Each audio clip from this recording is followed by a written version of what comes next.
Hello student, इस video में हम लोग पढ़ेंगे इक्वेशन ऑफ स्ट्रेट लाइन। तो लास्ट वीडियो में हम लोग स्लोप के बारे में बात किए थे और कुछ एग्जांपल सॉल्व किए थे। तो इस वीडियो में हम लोग कुछ इक्वेशन देखेंगे स्ट्रेट लाइन का। तो पहला देखते हैं equation of a line which is parallel to x axis. Equation of a line parallel to x axis.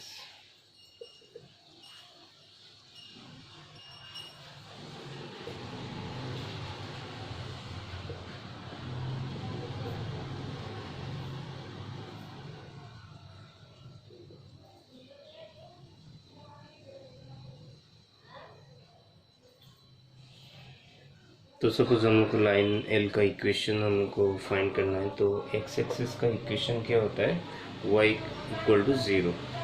Equation of x axis x axis का इक्वेशन क्या होता है? y equal to zero. क्योंकि अगर कोई भी पॉइंट हम लोग एक्स एक्सिस में लेते हैं तो y इसमें क्या होता है? ज़ीरो होता है। तो इक्वेशन ऑफ एक्स एक्सिस क्या होता है? y equal to zero.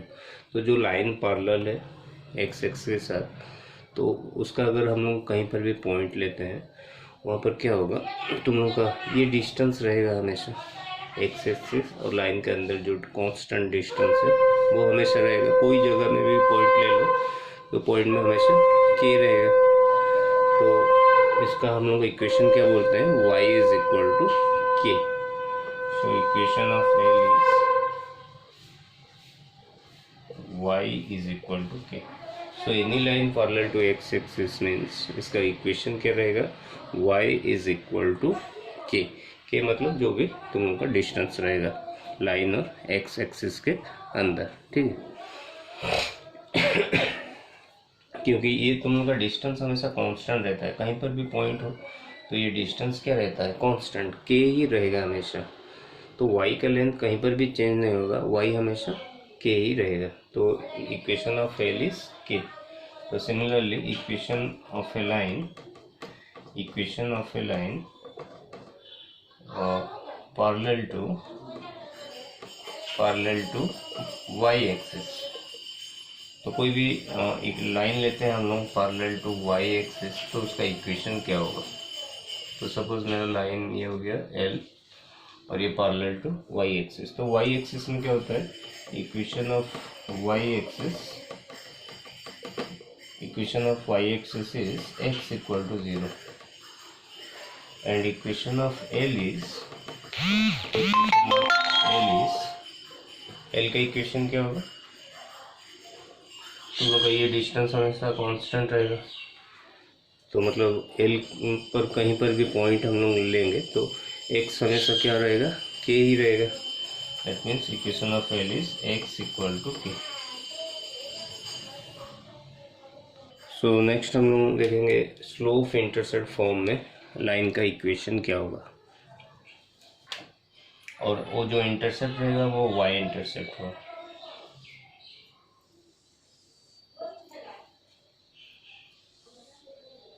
Suppose ये हो गया मेरा लाइन L और ये हो गया तुम लोगों का origin O। Suppose this point is A। So the length OA length is called y intercept. y intercept मतलब ओरिजिन से जो पॉइंट में तुम लोगों का लाइन क्रॉस कर रहा है एक्स एक्सिस को, तो ओरिजिन से जहाँ पर तुम लोगों का इंटरसेक्ट कर रहा है तो उनका अंदर का जो लेंथ होता है उसको हम लोग y इंटरसेप्ट बोलते हैं। तो सपोज दिस लेंथ इज तुम लोगों का सपोज c, स्मॉल c। तो y इंटरसेप्ट को हम लोग जनरली स्मॉल c में लिखते हैं। तो स्मॉल c मतलब OA हो गया तुम लोगों का स्मॉल c। तो मैं एक लाइन ड्रॉ कर रहा हूँ जो पैरेलल टू एक्स एक्सिस है। तो ये एंगल क्या हो जाएगा? ये एंगल अगर थीटा होता है तो ये एंगल भी हम लोग का थीटा हो जाएगा।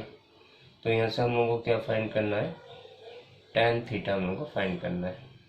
सपोज ये हो गया A और this point is suppose B, which coordinate is x, y, and this point is suppose capital C, and this point is D. तो हम लोग को जो ट्राइंगल दिख रहा है ABC, वहाँ से हम लोग tan थीटा फाइंड करेंगे. So in triangle ABC tan theta is equal to, तो tan थीटा क्या होगा, तो हम लोग का perpendicular BC by base AC, और BC का लेंथ क्या होगा, BC का लेंथ मतलब BD का length BD minus CD, and AC length is same as OD length. और tan थीटा को जनरली हम लोग क्या लिखते हैं, m लिखते हैं. Now BD length, what is BD length, BD length is nothing but y. So this implies m is equal to y minus CD length is equal to OA length, which is small c, y minus c divided by OD length is, हम लोग का क्या होगा, OD length is x. So m is equal to y minus c by x, और mx is equal to y minus c. ठीक है, और this implies y is equal to mx plus c. तो ये इक्वेशन होता है तुम लोगों का स्लोप इंटरसेप्ट फॉर्म में लाइन का equation. y is equal to mx plus c, और m क्या होता है, m होता है slope of the line, and जो c हम लोग यूज किए हैं small c, which is y intercept. तो लाइन का इक्वेशन फाइंड करने के लिए हम लोग को y इंटरसेप्ट का लेंथ चाहिए और स्लोप चाहिए. अगर ये दोनों हम लोग के पास है तो हम लोग वो लाइन का इक्वेशन फाइंड कर सकते हैं. तो चलो कुछ एग्जांपल सॉल्व करते हैं. सो जो फर्स्ट एग्जांपल है मेरा, find the equation of the line with slope 3 and y intercept is 2. तो हम लोग को क्या गिवन दिया हुआ है, slope means m is given which is 3 and y intercept is 2 means c is equal to 2, and equation of the line is y is equal to mx plus c, or this implies y equal to 3x plus 2. So the equation of the line is y is equal to 3x plus 2, or 3x minus y plus 2 is equal to 0. तो next question मेरा दिया हुआ है, find the equation of a line with y intercept is 2. हम लोग को y intercept का value दिया हुआ है 2, and makes an inclination. Inclination means तुम लोगों का theta is 45 degree with the x axis, मतलब लाइन और एक्स एक्सिस के अंदर जो एंगल है 45 डिग्री है, और y इंटरसेप्ट है 2. तो हम लोग को क्या फाइंड करना है, इक्वेशन ऑफ ए लाइन. तो हम लोग को given c is equal to 2, y intercept मतलब c is equal to 2, and m which is slope of the line is tan theta, but theta is given 45 degree, or tan 45 which is equal to 1. So m is equal to 1, c equal to 2. So equation of the line is y equal to mx plus c, और m के जगह में 1 put करेंगे, c के जगह में 2. So y is equal to x plus 2. So this is required equation of the line. Now question number 3 देखते हैं. So question number C, find the equation of the line with slope -1, that means m is given which is equal to -1, and the intercept of the line cutting off an intercept of 4 units on negative direction of y axis. मतलब जो भी तुम लोगों का intercept है y axis में, ये negative direction of x axis, मतलब ये लेंथ क्या हो जाएगा -4. तो यहाँ पर हम लोग का जो y इंटरसेप्ट है, y intercept is equal to -4. That means C is equal to -4. Hence the equation of the line is y is equal to mx plus c, or y is equal to -x minus 4, or x plus y plus 4 equal to 0. So next question, find the equation of a straight line cutting an intercept of -1 from y-axis and being equally inclined to the axis. मतलब मैं दो figure draw किया हूँ, ऐसा भी हो सकता है और या फिर ऐसा हो सकता है। तो तुम लोगों का equally incline to the axis मतलब तुम लोगों का थीटा आइदर 45 डिग्री हो सकता है और थीटा तुम लोगों का 135 डिग्री हो सकता है। So slope of the line m is equal to tan 45 or m is equal to tan 135 or m is equal to 1 or m is equal to tan 135 means 90 plus 45 or cot 45 or 1, sorry, -1. So equation of line is either y is equal to mx मतलब 1x plus c कितना है -1, y intercept is -1, और y is equal to -x minus 1. So x minus y minus 1 equal to 0 or x plus y plus 1 equal to 0. Next question, find the equation of a straight line which cuts off an intercept of length 3 on y-axis. मतलब y intercept दिया हुआ है यहाँ पर 3 and the line is parallel to another line by joining these 2 points. तो पहले question को समझो क्या दिया हुआ है, एक रफ फिगर ड्रॉ कर दो तो क्वेश्चन सॉल्व करने के लिए ये ईजी होता है। तो पहले हम लोग का y इंटरसेप्ट 3 दिया हुआ है और जो लाइन हम लोग का y इंटरसेप्ट 3 दिया हुआ है वो लाइन क्या हो रहा है और एक लाइन के साथ पैरेलल है।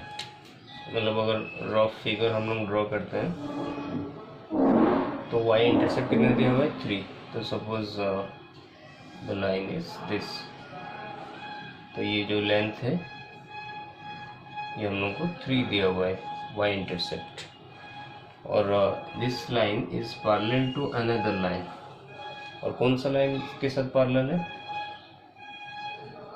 ये दो पॉइंट को ज्वाइन करने पर 3 - 2 1 4, तो ये एग्जैक्ट फिगर नहीं है। अगर पॉइंट के हिसाब से हम लोग देखेंगे तो 3 - 2 ये क्वाड्रेंट में नहीं आ रहा है, तो मैं खाली समझाने के लिए एक रफ फिगर ड्रॉ किया हूँ, तो ऐसा कुछ होगा। तो इसमें हम लोग इमेजिन कर सकते हैं कैसे फाइंड करना है ये इक्वेशन। तो हम लोग को इक्वेशन को फाइंड करने के लिए स्लोप चाहिए और y इंटरसेप्ट चाहिए।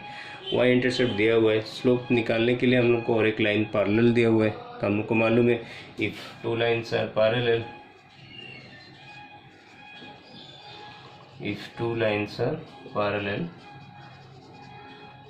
then तो क्या होता है, उनका स्लोप्स इक्वल होता है, m1 equal to m2, that slopes are equal.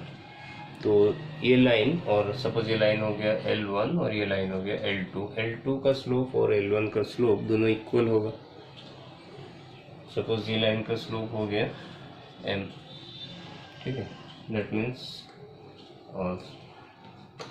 Slope of L1 is equal to slope of L2, क्योंकि L1 is parallel to L1 क्या है, पैरेलल टू L2 है। Slope of L1 is equal to slope of L2। Slope of L1 को मैंने m ले लिया, m is equal to slope of L2 हम लोग ये पॉइंट से फाइंड कर सकते हैं। तो 2 points, when 2 points are given then their slopes is y2 minus y1 upon x2 minus x1। तो यहाँ पर y2 कितना है 4 माइनस ऑफ -2 4 + 2 अपन 1 - 3 और 6 by -2 -3, तो m कितना हो गया -3 and small c y intercept is given which is 3। So equation of the line is y equal to mx plus c और y equal to -3x plus 3 और 3x plus y -3 equal to 0। तो ये question भी हम लोग का similar type का question है, बट इसमें पैरेलल के जगह में यहाँ पर परपेंडिकुलर दिया हुआ है। तो हम लोग को मालूम है if two lines are perpendicular, if two lines are perpendicular then m1 m2 is equal to -1, product of their slopes is equal to -1 आता है। तो सपोज हम लोग का जो लाइन हम लोग को फाइंड करना है, सपोज ये हो गया मेरा लाइन और उसके साथ और एक लाइन परपेंडिकुलर है, और ये जो लाइन L2 दिया हुआ है उसका पॉइंट 2 दिया हुआ है, 2 - 3 एंड 4 2। L2 के ऊपर 2 पॉइंट है, तो हम लोग को L1 का इक्वेशन फाइंड करना है। L1 का हम लोग को y इंटरसेप्ट दिया हुआ है 4, मतलब ये क्वेश्चन में हम लोग का L1 क्या है, perpendicular to L2, that means L1 का सपोज स्लोप m है, that means m into slope of L2 is equal to -1, product of their slope is -1, और m into slope of L2 क्या होगा, slope of L2 is y2 - y1 और 2 -3, 2 + 3 upon 4 - 2 is equal to -1, और m into ये हो गया 5/2 is equal to -1, और m is equal to 2/5 -2/5, और y इंटरसेप्ट c कितना दिया हुआ है 4। So equation of L1 is y is equal to mx 2/5x plus c 4, और 5y equal to -2x plus 20 और 2x plus 5y - 20 is equal to 0। तो ये कुछ क्वेश्चन हो गया तुम लोग का equation of line related to तुम लोग का slope and intercept, y intercept. तो नेक्स्ट वीडियो में हम लोग और कुछ आगे बढ़ेंगे, जो पॉइंट स्लोप फॉर्म होता है। ये हो गया slope point form. Point slope form क्या होता है, ये हो गया स्लोप इंटरसेप्ट फॉर्म, सॉरी। तो पॉइंट स्लोप फॉर्म क्या होता है, हम लोग को पॉइंट दिया हुआ है एक और स्लोप होगा, तो लाइन का इक्वेशन कैसे फाइंड करेंगे, फिर 2 पॉइंट, एक लाइन का ऊपर 2 पॉइंट दिया होगा तो इक्वेशन कैसे फाइंड करेंगे। तो ये सब हम लोग नेक्स्ट वीडियो में देखेंगे। Thank you for watching.